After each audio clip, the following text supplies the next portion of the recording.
Hi friends, ಹೇಗಿದ್ದೀರಾ? ನಾನು ಇವತ್ತು ನಿಮಗೆ ಬೀಟ್ರೋಟ್ ಪಲ್ಯ ಮಾಡುವುದು ಹೇಗೆ ಎಂದು ತೋರಿಸುತ್ತೇನೆ. ಬೀಟ್ರೋಟ್ ಪಲ್ಯ ತುಂಬ ಆರೋಗ್ಯಕ್ಕೆ ಒಳ್ಳೆಯದು. ಹಾಗಾಗಿ ಬೀಟ್ರೋಟ್ ಪಲ್ಯವನ್ನು ತೋರಿಸುತ್ತೇನೆ. ಒಂದು ಬೀಟ್ರೋಟು, ಸ್ವಲ್ಪ ಕಡಲೆಬೇಳೆ, ತೆಂಗಿನ ತುರಿ, ಕೊತ್ತಂಬರಿ ಸೊಪ್ಪು, 2 ಹಸಿಮೆಣಸಿನಕಾಯಿ, ಕರಿಬೇವಿನ ಎಲೆ ಇಷ್ಟನ್ನು ತೆಗೆದುಕೊಂಡಿದ್ದೇನೆ. ಬಾಕಿ ಸಾಮಾನು ಮತ್ತೆ ಹಾಕುವಾಗ ತೋರಿಸುತ್ತೇನೆ. ಬೀಟ್ರೋಟನ್ನು ಸಣ್ಣ ತುಂಡು ಮಾಡಿಕೊಳ್ಳಬೇಕು. ಕುಕ್ಕರಲ್ಲಿ ಬೇಯಿಸಿಕೊಳ್ಳುವ. ಅದು ಬೀಟ್ರೋಟ್ ಗಟ್ಟಿ, ಹೀಗೆ ಬೇಯಿಸಿದರೆ ತುಂಬ ಹೊತ್ತಾಗುತ್ತದೆ. ಕುಕ್ಕರಲ್ಲಿ 2 ವಿಸಿಲ್ ಹಾಕಿಕೊಳ್ಳಿ.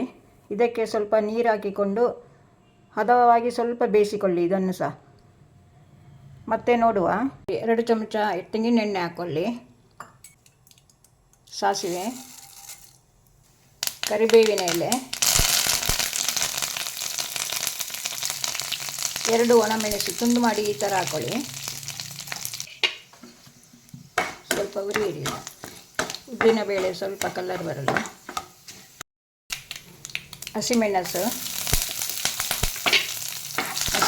ಒಣಮೆಣಸು ಹಾಕ್ಕೊಂಡಿದೆ. ಖಾರ ಅದೇ ಇದ್ದರೆ ಸಾಕು, ಇಲ್ಲದಿದ್ದರೆ ಬೇರೆ ಸ್ವಲ್ಪ ಸಾರಿನ ಪುಡಿ, ಮಸಾಲೆ ಪೌಡರ್ ಯಾವುದಾದ್ರೂ ಹಾಕ್ಕೊಳ್ಬೋದು. ಇದೇ ಖಾರ ಸಾಕಾದರೆ ಸಾಕು. ಹಚ್ಚಿಟ್ಟುಕೊಂಡದ್ದನ್ನು ಉರಿಯಿರಿ. ಚೆನ್ನಾಗಿ ಉರಿಯಿರಿ. ಇದು ತುಂಬ ಚೆನ್ನಾಗಿರುತ್ತದೆ ಬೀಟ್ರೋಟ್ ಪಲ್ಯ. ಇದರಲ್ಲಿ ಫೈಬರ್ ಕಂಟೆಂಟು, ಹೈ BP ಇದ್ದವರಿಗೆ ಕಂಟ್ರೋಲಿಗೆ ಬರುತ್ತದೆ. ಬೀಟ್ರೋಟಲ್ಲಿ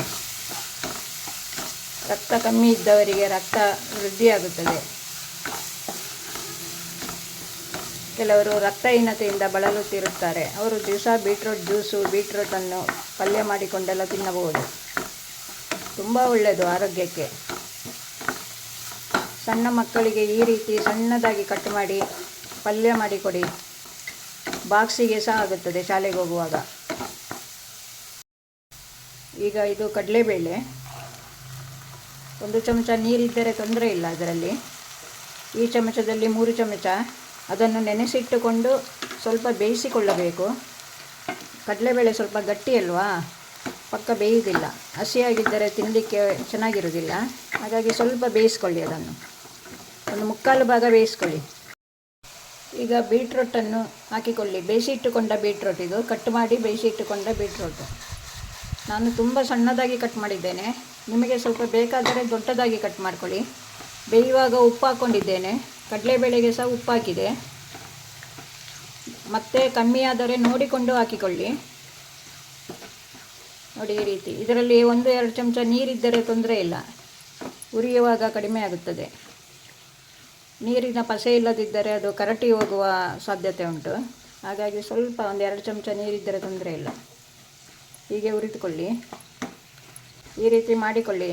ಅನ್ನಕ್ಕೆ ತುಂಬ ಚೆನ್ನಾಗಿರುತ್ತದೆ. ಚಪಾತಿ, ದೋಸೆ ಎಲ್ಲ ಇದರಲ್ಲಿ ತಿನ್ನಬಹುದು. ತುಂಬ ಚೆನ್ನಾಗಿರುತ್ತದೆ ಬೀಟ್ರೋಟ್ ಪಲ್ಯ. ಈಗ ತೆಂಗಿನ ತುರಿ ಇಷ್ಟು ಹಾಕಿಕೊಳ್ಳಿ. 1 ಇಡಿ, ನಿಮ್ಮ ಕೈಯಲ್ಲಿ 1 ಇಡಿ ಬರುವ ಹಾಗೆ ಹಾಕಿ. ನೀರಿನ ಪಸೆ ಕಡಿಮೆ ಆದ ಕೂಡಲೇ ಆಫ್ ಮಾಡಿಬಿಡಿ. ಬೀಟ್ರೋಟ್ ಪಲ್ಯ ರೆಡಿ ಆಯಿತು. ನೋಡಿ ಎಷ್ಟು ಕಲರ್ಫುಲ್ ಆಗಿದೆ. ಇದರಲ್ಲಿ ನಾರಿನ ಅಂಶ ತುಂಬ ಇದೆ. ದಿವಸ ಕೂಡ ಬೀಟ್ರೋಟ್ ಪಲ್ಯವನ್ನು ಮಾಡಿಕೊಂಡು ತಿನ್ನಬಹುದು. ಅಷ್ಟು ಆರೋಗ್ಯಕರವಾದ ಪಲ್ಯ ಇದು. ಮಕ್ಕಳಿಗೆ, ದೊಡ್ಡವರಿಗೆ ಬೌಲಲ್ಲಿ ಹಾಕಿ ಹೀಗೆ ತಿನ್ನಬಹುದು. ಇದನ್ನು ಅಷ್ಟು ಒಳ್ಳೆಯದಿದೆ. ಇದನ್ನು ಸಹ ನೀವು ಮಾಡಿಕೊಳ್ಳುತ್ತೀರಿ ಎಂದು ತಿಳಿದಿದ್ದೇನೆ.